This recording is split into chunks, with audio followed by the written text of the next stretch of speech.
Congress party के कम लोगों ने वक्फ की प्रॉपर्टीज चुराई हैं। सबसे बड़े तो अहमद पटेल ही थे ना इनके लीडर, उनसे तो हमने 50,000 करोड़ की यहीं इसी करबला को छुड़वाने में कितने आज तक मेरे ऊपर डकैती का मुकदमा है उसमें। बढ़िया मुसलमान जो लगते हैं ना शक्ल से, वो सब वक्फ के चोर हैं। जो लोग अभी भी इसको जीत बताने की कोशिश कर रहे हैं, वाइस प्रेसिडेंट हैं अरशद बदनी साहब इसी पर्सनल लॉ बोर्ड के।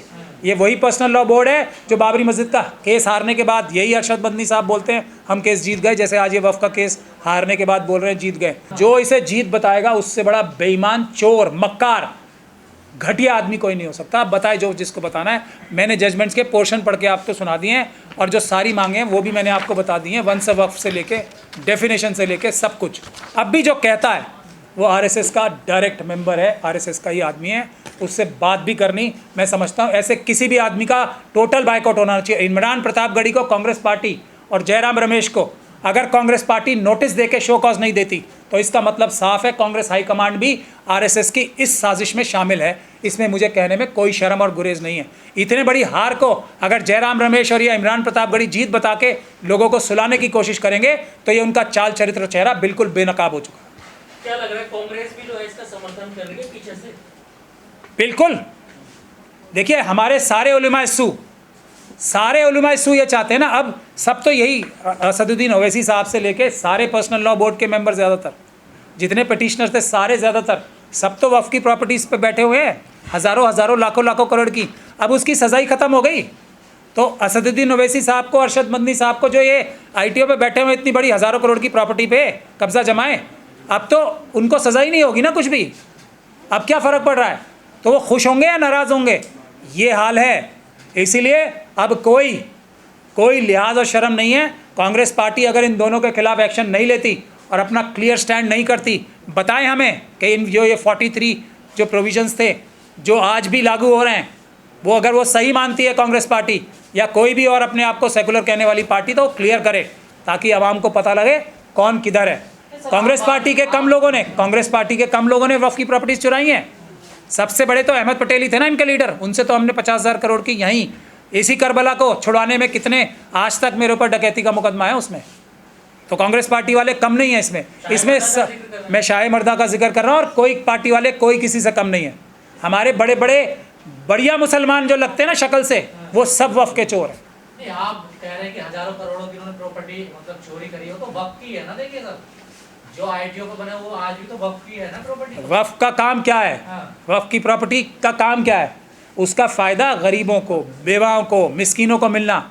महमूद मदनी और अरशद मदनी वहाँ पे अपनी पार्टियाँ करें, वहाँ पे खाने खिलाएं लोगों को, वहाँ पे लोगों को बुला के एंटरटेन करें, विदेशियों को दिखाएं कि हम इतनी बड़ी मस्जिद में बैठे हैं।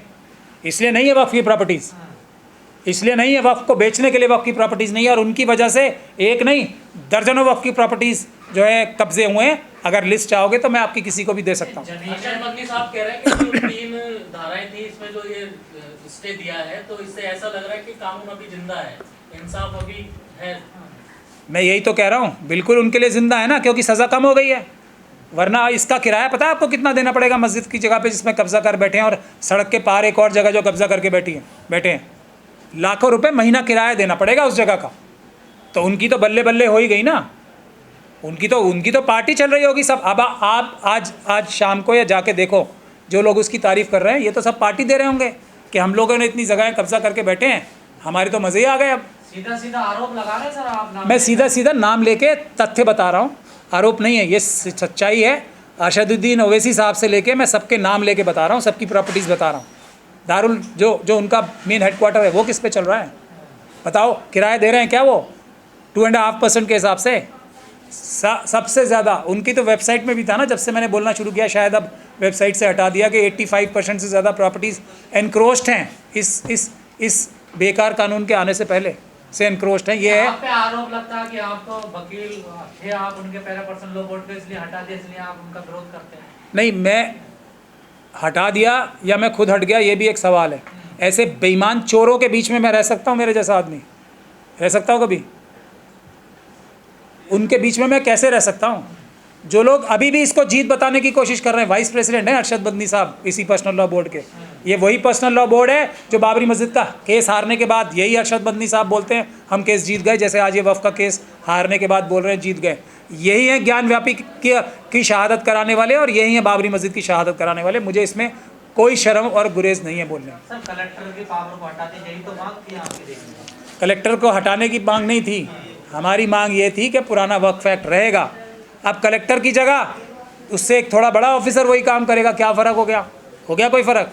कौन सा केस ये जीते हैं आज तक, इनसे पूछो ना। मेरे बारे में तो बहुत से बोल सकते हैं, जो केस वक्फ के मैंने लड़े, मैं कौन सा हारा हूँ और ये कौन सा जीते हैं, दो ही बातें हैं ना।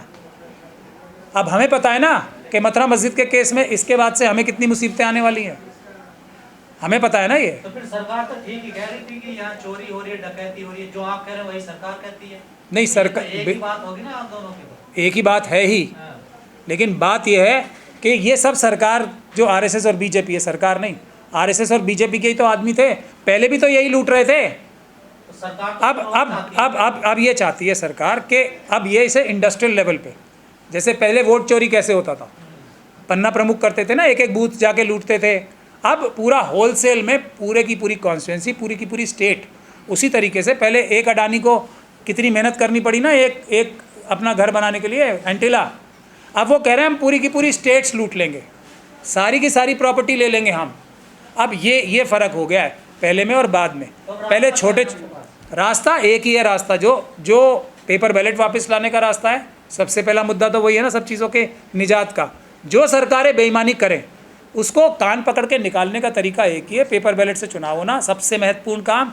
उसके अलावा आंदोलन, पीसफुल प्रोटेस्ट के अलावा कोई रास्ता नहीं है। 80% उससे निजात मिलेगी, और 20% फिर देखो आप कोर्ट कितने अच्छे अच्छे जजमेंट देंगी अगर आंदोलन हो रहा होगा। बिना आंदोलन के जो भी आपको कुछ भी बहकाता है। अगर केस लड़ने हैं तो मुझे ये बात कहनी नहीं चाहिए, सबसे अच्छा केस लड़ने के लिए मैं बैठा और मैं ही बोल रहा हूँ, जो केस ही नहीं आ रहा कभी वफ़ का, मैं ये बोल रहा हूँ कोर्ट में नहीं जाना चाहिए, तो कुछ तो वजह होगी ना। ये तो मैं तथ्यात्मक रूप से बता रहा हूँ ना।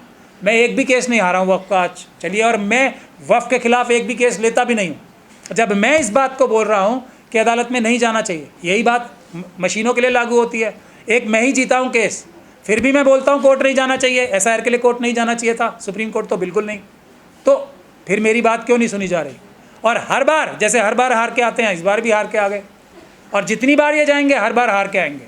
शेड्यूल ट्राइब कम्युनिटी का सबसे ज़्यादा नुकसान हुआ है। ये जो अडानी अंबानी यूसुफ लूलू ने पिछले 11 साल में जो ये कानून बदल के, तो शेड्यूल कास्ट कम्युनिटी से हमें अपने गठजोड़ बनाना है, शेड्यूल कास्ट कम्युनिटी से गठजोड़ बनाना है, और क्रिश्चियन, सिख, बौद्ध, क्योंकि सबसे ज़्यादा नुकसान इसमें बुद्धिस्ट कम्युनिटी का हुआ है।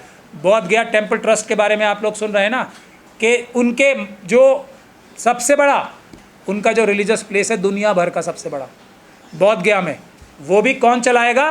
ब्राह्मण चलाएंगे। ये कानून है। वैसा ही कानून आ रहा है ना मुसलमानों के लिए भी। हम लोग तो कब से बोल रहे हैं बुद्धिस्ट कम्युनिटी के साथ हम लोगों को खड़ा होना चाहिए था, अब अंजाम आप देख लो।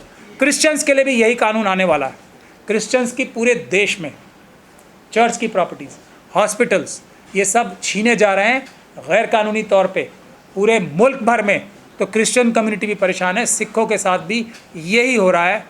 अब हमें इन सब लोगों के साथ मिलके एक जन आंदोलन छेड़ना पड़ेगा, और सुप्रीम कोर्ट का रुख भी नहीं करना है। जो लोग भी सुप्रीम कोर्ट जाते हैं, सुप्रीम कोर्ट खुद ही बना करती है हमारे पास मत आओ, हमारे पास टाइम नहीं है। अभी भी तो यही फैसला किया है, हमारे पास टाइम नहीं है, हम तो इसे बाद में कभी 10, 20, 25 साल बाद सुनेंगे, लेकिन अभी हम कोई फैसला नहीं कर रहे। हम ये कानून चलने देंगे। 20 साल बाद जब इसकी सुनवाई होगी, अगर आप लोग जीत भी गए तो अब 20 साल में तो एक भी प्रॉपर्टी वक्फ की बचेगी नहीं। तो ऐसी जगह जाना क्यों है? आंदोलन करना है, आंदोलन करना है, पीसफुल प्रोटेस्ट करना है, सिख कम्युनिटी के साथ मिलके, क्रिश्चियंस और बौद्धिस्ट और शेड्यूल कास्ट, शेड्यूल ट्राइब के साथ मिलके। अगर जो लोग अब भी बहकाते हैं तो हमने अपना फ़र्ज़ पूरा कर दिया। अब आप लोगों के हवाले है, जो लोग अपने आप को वक्फ प्रॉपर्टी का बचाने वाला समझते हैं वो लोग आएँ, इन सब लोगों से बात भी करना बंद कर दें। अगर आप नहीं सुनेंगे तो एक भी मस्जिद, एक भी मदरसा, एक भी खानका, एक भी कब्रिस्तान बचेगा नहीं, ये मैं बता ही सकता हूँ। बाकी आप सब लोगों के ऊपर छोड़ रहा हूँ। मुझे बहुत दुख है कि आज भी बेशर्मी से लोगों ने इस इतनी बड़ी हार को जीत बताया, और जीत ये इसलिए बताते हैं कि लोग घर जाके सो जाएं, अपनी तरफ से भी कोई कार्रवाई ना करें। इसीलिए कम से कम अब तो आवाम को खुद जागना पड़ेगा और इन लोगों को बेनकाब करके अपनी लड़ाई खुद लड़नी पड़ेगी। और उसके लिए मैं पहले भी प्रेस कॉन्फ्रेंस करके तरीके बता चुका हूँ, अब भी तैयार हूँ, लेकिन तरीके से लड़ाई होगी, ईमानदार लोगों के थ्रू लड़ाई होगी, ऐसे नहीं जो हारें और बाहर आके बताएं हम जीत गए।